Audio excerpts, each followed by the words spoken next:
സിനിമയും സംഗീതവുമൊക്കെ ആളുകൾക്ക് ഹരമാകുന്ന കാലത്ത് അതൊക്കെ ഹറാമാണെന്ന് പറഞ്ഞിരുന്നാൽ ഉമ്മയ്ക്ക് കിട്ടേണ്ടത് അമ്മയ്ക്ക് പോകും. ഏത്? ഇതൊരു നിഷ്കളങ്കമായ കാര്യമല്ല. ഇതൊരു പൊളിറ്റിക്കൽ കൾച്ചറൽ പ്രോജക്റ്റ് ആണ് ഇസ്ലാമിസത്തിന്റെ. അതിന്റെ ഭാഗമായി വന്നിട്ടുള്ളതാണ്. കോഴികൾക്ക് മേൽ മാൻപേടകൾ നേടുന്ന ആധിപത്യമാണ് അമ്മവേട്ടയിലൂടെ കേരളം ഇപ്പോൾ കണ്ടുകൊണ്ടിരിക്കുന്നത്. അങ്ങനെ കരുതുന്ന പലരുമുണ്ട്. ആ നിലയിൽ വിശ്വസിക്കുന്ന ചിലരെ വ്യക്തിപരമായി പോങ്ങൻ അറിയുകയും ചെയ്യാം. പോങ്ങൻ കോഴിയുമല്ല, മാൻപേടയുമല്ല. എന്നിട്ടും ഈ വിഷയത്തെ പോങ്ങൻ അവഗണിക്കാത്തതിന് പിന്നിൽ, അല്ലെങ്കിൽ തുടർച്ചയായി ഇങ്ങനെ സംസാരിച്ചുകൊണ്ടിരിക്കുന്നതിന് പിന്നിൽ വലിയൊരു കാരണമുണ്ട്. ആ വലിയ കാരണത്തിലൂടെ കൂറ്റാൻ ഒരു സത്യവും പോങ്ങൻ പറയാം. പക്ഷേ അതിലേക്ക് പോകും മുന്നേ മറ്റൊന്ന് ബാക്കിയുണ്ട്. അതെ, അത് തന്നെ. അപ്പോൾ പതിവ് പോലെ ജാതി, മത, വർഗ, വർണ്ണ, പ്രായ, രാഷ്ട്രീയ, ലിംഗഭേദമന്യേ എല്ലാ സഹപോങ്ങർക്കും നല്ല ഒന്നാം തരം നമസ്കാരം. ഞാൻ ഹരീഷ്, പ്രബുദ്ധ കേരളത്തിലെ പ്രഥമ പോങ്ങൻ അഥവാ മുത്തുപോങ്ങൻ. സകല സഹജീവികൾക്കും പുതിയൊരു വീഡിയോയിലേക്ക് സ്വാഗതം. പോങ്ങൻ കോഴിയുമല്ല, മാൻപേടയുമല്ല എന്ന് പറഞ്ഞല്ലോ. പിന്നെ എന്താണ് ഞാനെന്ന് ചോദിച്ചാൽ ഒരൊറ്റ ഉത്തരമേ ഉള്ളൂ. പോങ്ങൻ ഒരു പട്ടിയാണ്. കഴുത്തിൽ ദുസ്വാതന്ത്ര്യത്തിന്റെ തുടലില്ലാത്ത, അതുപോലെ തന്നെ യജമാനനില്ലാത്ത തെരുവുവാസിയായിട്ടുള്ള ഒരു നാട്ടുപട്ടി. സാമൂഹ്യ ദ്രോഹികൾക്ക് നേരെ നിർത്താതെ കുരച്ചും അവരുടെ കല്ലേറുകൊണ്ടും കാലം കഴിക്കുന്ന ഒരു നാടൻ പട്ടി. പോങ്ങ സമൂഹം തരുന്ന പരിഗണന മാത്രമാണ് ഏക ആശ്രയം. അതുകൊണ്ട് തന്നെ എന്റെ കൂർ എപ്പോഴും അവരോടാണ്. സ്വന്തം ചിന്ത പോലും അവരെ ചതിക്കരുതേ എന്ന ആഗ്രഹത്തോടു കൂടിയാണ് പോങ്ങൻ പുലർന്നുകൊണ്ടിരിക്കുന്നത്. ന്യായവും നീതിയും എതിർചേരിയിലായാൽ പോങ്ങൻ നീതിക്കൊപ്പം ചേർന്ന് കുരയ്ക്കും. ശരിയും തെറ്റും തമ്മിൽ പോരടിച്ചാൽ പോങ്ങൻ ശരിക്കൊപ്പം കൂടി കുരയ്ക്കും. ഇനിയിപ്പോ തെറ്റും കുറ്റവും തമ്മിൽ യുദ്ധമുണ്ടായാൽ ഉറപ്പായും പോങ്ങൻ തെറ്റിനൊപ്പം നിന്നാവും കുരയ്ക്കുക. കാരണം കുറ്റത്തെ അപേക്ഷിച്ച് തെറ്റാണ് കൂടുതൽ ശരിയെന്ന് ഈ പട്ടിക്കറിയാം, ഈ പോങ്ങൻ പട്ടിക്കറിയാം. പോങ്ങൻ തെറ്റാണെന്ന് പറയുന്നവർ ഓർക്കേണ്ടതും ആ സത്യമാണ്. നമ്മുടെ ഈ ശ്രീമതി ബാലൻ കമ്മിറ്റി കമ്മ്യൂണിസ്റ്റുകാരുടെ പീഡനത്തിന്റെ തീവ്രത അളക്കുന്നതും ഏതാണ്ട് ഇതേ സമ്പ്രദായത്തിലാണ് കേട്ടോ. അതായത് ഇത്തരം താരതമ്യത്തിലൂടെ ഒരു വേശ്യ ഉപജീവനത്തിനായി വ്യഭിചരിച്ചാൽ പോങ്ങൻ അവർക്ക് നേരെ കുരയ്ക്കാറില്ല. എന്നാൽ തൊഴിൽ മുക്തയാവാതെ അവൾ ചാരിത്ര്യ പ്രസംഗം നടത്തിയാൽ പോങ്ങൻ കുരയ്ക്കും. വ്യഭിചരിക്കുന്നവർക്ക് നേരെ പോങ്ങൻ ഒട്ടും തന്നെ കുരയ്ക്കാറില്ല. എന്നാൽ രഹസ്യമായി വ്യഭിചരിക്കുകയും പരസ്യമായി വ്യഭിചാരത്തെ വിമർശിക്കുകയും ചെയ്താൽ അത്തരക്കാർക്ക് നേരെ പോങ്ങൻ കുരയ്ക്കും. അത് പറഞ്ഞപ്പോഴാണ് ഓർത്തത്, ഈ തള്ളയെ തള്ളിപ്പറഞ്ഞതിന്റെ പേരിൽ ഇന്ന് വലിയ ആഘോഷത്തിനും ആദരവിനും ഇരപ്പെടുന്ന ഒരു നടനുണ്ടല്ലോ. പ്രായം കൊണ്ട് സാമാന്യം തരക്കേടില്ലാത്ത നിലയിൽ മുതിർന്ന ഒരു കക്ഷി. ന്യൂജൻ സിനിമാക്കാരുടെ പ്രിയത്തിന് പാത്രമായിക്കൊണ്ട് കഥാപാത്രങ്ങൾ സ്വന്തമാക്കുന്ന ഒരു കൗശലക്കാരനായിട്ടുള്ള നല്ല നടൻ. അയാളുടെ സംസാരം കേട്ടാൽ വിദ്വാൻ ഒരു ബഹുമാന്യനാണെന്ന് സാക്ഷാൽ ജഗദീശ്വരന് പോലും തോന്നിപ്പോകും. എന്നാൽ തലസ്ഥാന നഗരിയുടെ പ്രാന്തപ്രദേശത്തായി സ്ഥിതി ചെയ്യുന്ന ഒരു വീട്ടിൽ സ്ഥിരമായി ദാമ്പത്യേതര കൃത്യത്തിനായി വരത്തുപോക്കുണ്ടായിരുന്ന വേന്ദ്രനാണ് സ്വന്തം കോഴിത്വം മറന്ന് സഹകോഴികളെ ഒറ്റാനായി നിൽക്കുന്നത്. പരദൂഷണത്തിന്റെ സ്വഭാവം കൈവരും എന്നതിനാൽ അതിനെപ്പറ്റി കൂടുതലായിട്ട് എന്തെങ്കിലും ഒരു കുരയ്ക്കാൻ പോങ്ങൻ വാസ്തവത്തിൽ തയ്യാറാവില്ല. അതിനൊട്ട് താല്പര്യവുമില്ല. മാത്രവുമല്ല, പരാതിക്കാരില്ലാത്തതിനാൽ അയാളുടെ കോഴിത്തരം പീഡനവൃത്തിയുടെ പരിധിയിൽ വരുന്നതുമല്ല എന്ന് പോങ്ങൻ അറിയാം. എന്ന് മാത്രവുമല്ല, സിനിമയ്ക്കകത്ത് തന്നെ ധാരാളം പഴയകാല നടിമാരുമായിട്ട് നല്ല വിധത്തിൽ ചുറ്റിക്കളി ഉണ്ടായിരുന്ന, അത്യാവശ്യം വിഷയാസക്തി ഉണ്ടായിരുന്ന ഒരാൾ തന്നെയായിരുന്നു ഈ വേന്ദ്രൻ എന്ന് സിനിമാക്കാരൊക്കെ പറഞ്ഞറിഞ്ഞിട്ടുണ്ട്. ആ സ്വകാര്യം എന്ന് പറയുന്നത് വ്യക്തിപരമായിട്ടുള്ളൊരു കാര്യമാണ്, സ്വന്തം കാര്യം തന്നെയാണ്. തീർച്ചയായിട്ടും ഞാൻ അതിനെ ബഹുമാനിക്കുന്നു. എങ്കിലും പോങ്ങൻ ഈ സമൂഹത്തോട് ഒന്ന് പറയാം. സഹകോഴികൾക്കെതിരെ നിലകൊള്ളാൻ അയാളെ പ്രാപ്തനാക്കുന്നത് അയാളുടെ മാന്യതയല്ല, മറിച്ച് മനസാക്ഷി കുത്തില്ലാത്ത അയാളുടെ സ്വഭാവമാണ്. കൗശലാധിഷ്ഠിതമായ അയാളുടെ സ്വാർത്ഥ ബുദ്ധിയാണ്. അയാളെ അടുത്തറിയാവുന്ന സിനിമാക്കാർക്ക് തീർച്ചയായിട്ടും ഞാൻ പറഞ്ഞത് കിട്ടിക്കോളും. പോങ്സ്കൃതം മനസ്സിലാവുന്ന സഹപോങ്ങന്മാർക്കും കാര്യം തിരിയും. ചതിയിൽ വഞ്ചന പാടില്ല എന്ന കാര്യം അത്തരം പകൽ മാന്യന്മാർ ഓർക്കുന്നത് തീർച്ചയായിട്ടും നല്ലതായിരിക്കും. ചതിയന്മാരെക്കാൾ അപകടകാരികളാണ് ചതിയിൽ വഞ്ചന കാട്ടുന്നവർ. ശരിക്കും പറഞ്ഞു കഴിഞ്ഞാൽ അഴിമതിക്കാരനായിട്ടുള്ള ഒരു നേതാവിനേക്കാൾ ഈ സമൂഹത്തിന് അപകടമാവുന്നത് അഴിമതിക്കെതിരെ വായ പൂട്ടാതെ പ്രസംഗിക്കുകയും അഴിമതി മാത്രം പ്രവർത്തിക്കുകയും ചെയ്യുന്ന നേതാവാണ്, അല്ലെ? എന്നാൽ ഈ സമൂഹത്തിന് അത്തരം നേതാവിനേക്കാൾ ദോഷം ചെയ്യുന്നത് മറ്റൊന്നാണ്. അതായത് ഒരു നേതാവ് നടത്തുന്ന അഴിമതി പ്രവർത്തനങ്ങൾ കാണാനുള്ള കണ്ണില്ലാതെ ആ നേതാവിന്റെ അഴിമതി വിരുദ്ധ പ്രസംഗം കേട്ട് അത് വിശ്വസിച്ച് അയാളെ ആരാധിക്കുകയും അംഗീകരിക്കുകയും ആഘോഷിക്കുകയും ചെയ്യുന്ന കേൾവിശക്തി മാത്രമുള്ള അന്ധരും മന്ദരുമായിട്ടുള്ള ജനസമൂഹമാണ് തീർച്ചയായിട്ടും ഒരു നാടിന്റെ യഥാർത്ഥ ഭീഷണി, അല്ലെങ്കിൽ ശാപം. അങ്ങനെയാണ് പോങ്ങന്റെ ഒരു വിശ്വാസം. ഒരു കാലത്ത് പ്രബുദ്ധനായിരുന്ന ഈയുള്ളവൻ വിപണി മൂല്യം തീരെ നോക്കാത്ത നിലയിൽ വെറും പോങ്ങനായി ഇവിടെ ഇരുന്നിങ്ങനെ കുരയ്ക്കുന്നതിന് പിന്നിൽ ഒരൊറ്റ കാരണമേ ഉള്ളൂ, ഒരൊറ്റ കാരണം. ഈ കുര കേട്ട് ഒരു പ്രബുദ്ധനെങ്കിലും ഉൾക്കാഴ്ചയുള്ള ഒരു പോങ്ങനായി ഉണർന്നാലോ എന്ന ചിന്ത, അല്ലെങ്കിൽ ആഗ്രഹം, അല്ലെങ്കിൽ അങ്ങനെ സംഭവിച്ചേക്കും എന്നുള്ള ഒരു പ്രതീക്ഷ, അതുമാത്രമാണ് പോങ്ങ കുരയ്ക്ക് പിന്നിലുള്ള കാരണം. CPM-നെയും സർക്കാരിനെയും ഒക്കെ പ്രതിരോധത്തിലാക്കുന്ന എത്രയോ വിഷയങ്ങൾ ഈ അമ്മവേട്ടയുടെ മറവിൽ രക്ഷപ്പെട്ടു പോകുന്നുണ്ടെന്ന് അങ്ങനെയൊന്ന് ചിന്തിക്കുന്നത് ഒരുപക്ഷെ ഏതാനും പോങ്ങന്മാർ മാത്രമാണെന്നതാണ് സത്യം. അങ്ങനെ നോക്കുമ്പോൾ ആ കാഫിർ വിവാദമൊക്കെ താരതമ്യേന എത്രയോ ചെറിയ വിഷയമാണല്ലേ. ആ വയനാട്ടുകാരെ എത്ര വേഗമാണ് പ്രബുദ്ധ സമൂഹം മറന്നുപോയതെന്ന് ഓർക്കണം.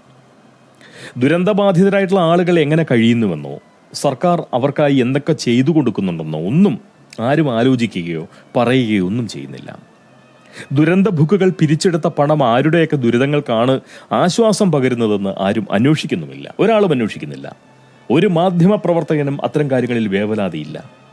ഓരോ ദിവസവും അവർ ഓരോ ഇരകളെയും കൊണ്ടുവരികയാണ് സമൂഹത്തിന് മുന്നിലേക്ക്. നമ്മുടെയൊക്കെ സ്വീകരണ മുറിയിലേക്ക് ഇതുപോലുള്ള ിച്ചുകൾ വന്ന് നിരക്കുകയാണ്. 8-10 കൊല്ലം മുമ്പ് അവൻ എന്തെല്ലാം തരത്തിലുള്ള കാര്യങ്ങളാണ് സംഭവിച്ചുകൊണ്ടിരിക്കുന്നത്. സത്യം പറഞ്ഞു കഴിഞ്ഞാൽ നമ്മുടെ മുഖ്യമന്ത്രി ആരാണെന്ന് പോലും ഈ പ്രബുദ്ധ സമൂഹം മറന്നു കഴിഞ്ഞു എന്നുള്ളതാണ് എനിക്ക് തോന്നുന്ന ഒരു കാര്യം. മുഖ്യമന്ത്രിയുടെ കാര്യം പറഞ്ഞപ്പോഴാണ് നമ്മുടെ ചോരള സാമ്രാജ്യത്തെ മരുമക സുൽത്താന്റെ കാരാവൻ ടൂറിസം എന്ന വിഡ്ഢിത്തത്തെ വിമർശിച്ച് ആ മരുമക സുൽത്താനെ സമൂലം വ്യസനിപ്പിച്ച സൂപ്പർ താരത്തിന് അമാന്തം കൂടാതെ പ്രപഞ്ചത്തിലെ ഒരേ ഒരു ദൈവം പണി കൊടുത്തത് പോലും പോങ്ങനല്ലാതെ ആരും അറിഞ്ഞുമട്ടില്ല. അതൊക്കെ പോട്ടെ, അതൊക്കെ ചെറിയ വിഷയങ്ങൾ. എന്നാൽ സമൂഹത്തെ ദോഷമായി ബാധിക്കുന്ന എന്തെല്ലാം കാര്യങ്ങളാണ് ഈ അമ്മവേട്ടയിലൂടെ മറഞ്ഞുപോയിക്കൊണ്ടിരിക്കുന്നത്. അതുകൊണ്ട് തന്നെയാണ് പോങ്ങൻ ഈ വിഷയത്തിനുമേൽ ഇങ്ങനെ നിർത്താതെ കുരച്ചുകൊണ്ടിരിക്കുന്നത്. ഈ അമ്മവേട്ടയെ വലിയൊരു കാര്യമായി കാണുന്ന ആരും അതിന് പിന്നിലുള്ള പടുകൂറ്റൻ കാരണത്തെപ്പറ്റി ചിന്തിക്കുന്നില്ല. ഈ അമ്മവേട്ടയുടെ ഉപജ്ഞാതാക്കൾ ആരാണ്, ഈ അമ്മവേട്ട എന്തിനു വേണ്ടിയാണ് ഇപ്പോൾ സൃഷ്ടിക്കപ്പെട്ടത്, ഒന്നും ആരും ചിന്തിക്കുന്നില്ല. അത് വളരെ ദുഃഖകരമായിട്ടുള്ള ഒരു സംഗതിയാണ്. ഇനി പോങ്ങൻ ഒരു സത്യം പറയാം. ഇനി സത്യം പറയാമെന്ന് പറയുമ്പോൾ ഇതിന് മുന്നേ പറഞ്ഞതൊക്കെ സത്യമല്ല എന്നൊരു അർത്ഥമില്ല കേട്ടോ.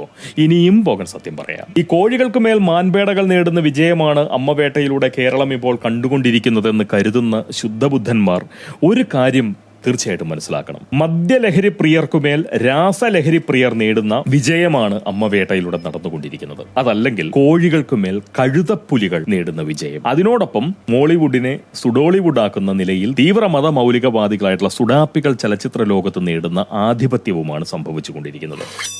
ഇനിയിപ്പോൾ സിനിമ എന്ന് പറയുന്നത് തീവ്രമത മൗലികവാദികൾക്ക് ഹറാമല്ലേ എന്ന് ചോദിക്കുന്ന നിഷ്കളങ്കരോട് എന്തു പറഞ്ഞാലും വിശേഷമില്ലെന്ന് പോകാൻ അറിയാം. എങ്കിലും പറയാതെ പറ്റില്ലല്ലോ, കാരണം പറച്ചിൽ എന്ന് പറയുന്നതാണല്ലോ പോകന്റെ പ്രധാന പണി. സത്യത്തിൽ മതം എന്നത് തീർച്ചയായും തീവ്രമത മൗലികവാദികൾക്ക് ദൈവകാര്യമല്ല. മതം അവർക്ക് ധനകാര്യം മാത്രമാണ്, ധനസമ്പാദനത്തിനുള്ള മാർഗം മാത്രമാണ്. അല്ലെങ്കിൽ അവരെ സംബന്ധിച്ച് മതം ഒരു വ്യവസായ സ്ഥാപനം മാത്രമാണ്, വ്യവസായ സംരംഭം മാത്രമാണ്. ദൈവം എന്നത് ഏറ്റവും ജനപ്രിയമായ അവരുടെ ഒരു ഉൽപ്പന്നവും. സത്യത്തിൽ നിരാലംബരായിട്ടുള്ള, നിർധനരായിട്ടുള്ള, നിസ്സഹായരായിട്ടുള്ള ജനങ്ങളുടെ മുന്നിലുള്ള ഏക ആശ്രയത്തിന്റെ പേരാണ് ദൈവം എന്നത്. പോങ്ങൻ അങ്ങനെയാണ് ദൈവത്തെ കാണുന്നത്. ആ ആശ്രയത്തെ ബ്രാൻഡീകരിച്ച് ഒരു ഉൽപ്പന്നമായി വിശ്വാസ വിപണിയിലിറക്കി ലാഭം കൊയ്യുന്നവരാണ് മതമേലധ്യക്ഷന്മാരും മതസ്ഥാപനങ്ങളിൽ വിശേഷപ്പെട്ട പദവികൾ വഹിക്കുന്നവരും തീവ്രമത മൗലികവാദികളുമെല്ലാം. മതക്കുപ്പായത്തിലൊക്കെ നടക്കുന്ന പാവം വിശ്വാസികളും അതുപോലെ തന്നെ കാഫിറുകൾക്ക് മേൽ പൊട്ടിത്തെറിക്കാൻ നടക്കുന്ന തീവ്രവാദികളുമൊക്കെ ഈ പറയുന്നവരുടെ ഉപഭോക്താക്കൾ മാത്രമാണ്.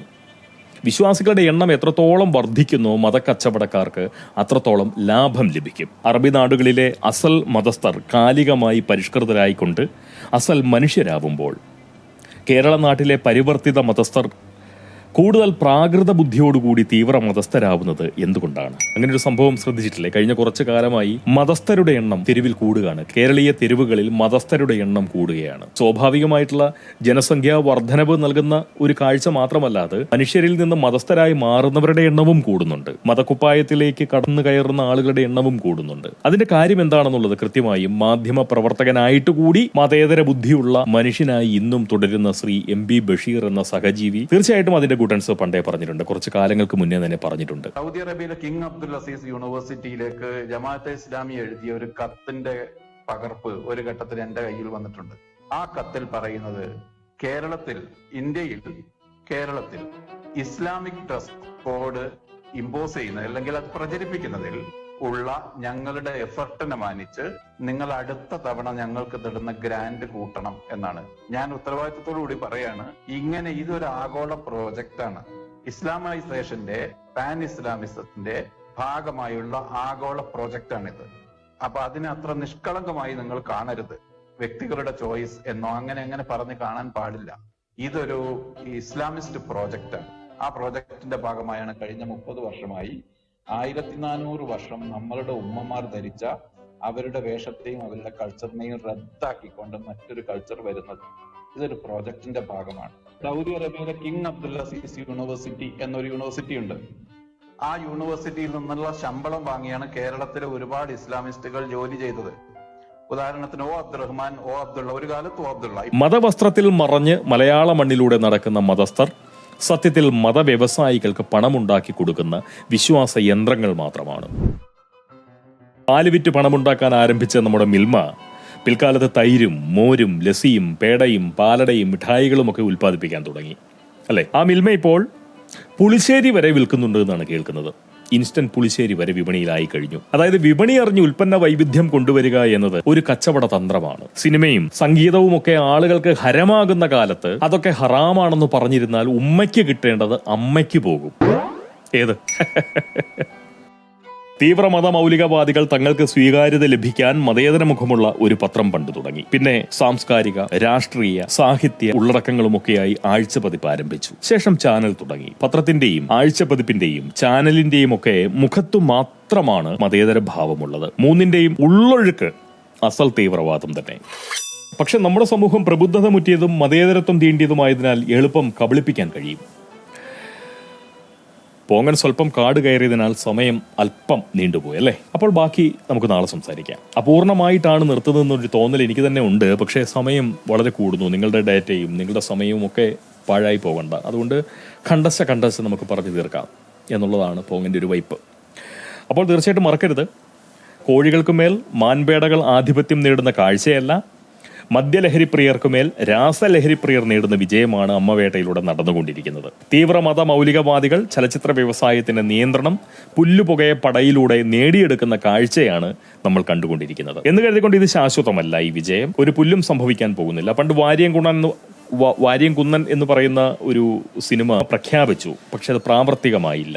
അതുപോലെ തന്നെ ഈ വിജയവും, ഈ സിനിമാ മേഖലയിലുള്ള സുഡാപ്പികളുടെ വിജയവും അങ്ങനെ തന്നെ തീരുള്ളൂ. എന്തായാലും കമ്മ്യൂണിസ്റ്റ് പാർട്ടിയിൽ സുഡാപ്പികൾ പിടിമുറുക്കിയതിന്റെ അനന്തരഫലമാണ് ഇതെല്ലാം. അതാണ് അതിന്റെ വാസ്തവം. ഏതാനും സ്ത്രീകളെ കരുവാക്കിക്കൊണ്ട് മാധ്യമധർമ്മക്കാരന്മാരുടെ സഹായത്തോടുകൂടി ജനശ്രദ്ധ സ്ത്രീ പീഡനത്തിലേക്ക് തിരിച്ചുവിടുമ്പോൾ രക്ഷപ്പെടുന്നത് അവരാണ്. അവരെന്ന് പറഞ്ഞു കഴിഞ്ഞാൽ രാസലഹരി മാഫിയ. ഹേമ കമ്മിറ്റി അതീവ ഗൗരവത്തോടെ റിപ്പോർട്ട് ചെയ്തതാണ് ഈ സിനിമാ രംഗത്തുള്ള ലഹരി മാഫിയയുടെ സാന്നിധ്യത്തെ പറ്റി, ലഹരി ഉപയോഗിക്കുന്ന ചലച്ചിത്ര പ്രവർത്തകരെ പറ്റി. എന്തുകൊണ്ടാണ് ആരും, ഒരാൾ പോലും അത് ചർച്ച ചെയ്യാത്തത്? അപക്വമെന്നോ അമാന്യമെന്നോ അപമര്യാദയെന്നോ കണക്കാക്കാവുന്ന പെരുമാറ്റ ദൂഷ്യത്തെയൊക്കെ ഘോര പീഡനമായി അവതരിപ്പിച്ച് നടന്മാരുടെ കോഴിത്തരത്തിൽ മാത്രം ജനശ്രദ്ധ തളച്ചിടുന്നത് ലഹരി മാഫിയയുടെ തന്ത്രം മാത്രമാണ്. വിഡ്ഢികളാവുന്നത് പ്രബുദ്ധ സമൂഹവും. ശരി, നിർത്താം.